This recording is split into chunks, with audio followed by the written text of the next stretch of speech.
Hello guys, good morning guys. So ayan guys, dahil wala tayo ngayong bulaklak guys, manguha tayo ng malunggay para mas okay yun guys kasi may gugulay na tayo guys. Ayan na.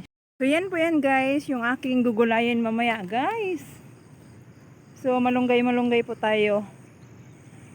Dahil mahal ang bulaklak, kaya dito tayo sa malunggay. At least busog tayo.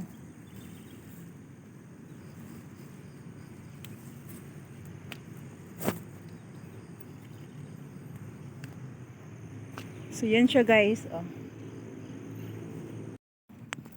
So yan na nga guys. Dahil araw ng mga puso ngayon guys. So malunggay lang tayo. But be practical po tayo ngayon guys. So yan na po guys. You're watching. Bye bye. Happy Valentine's.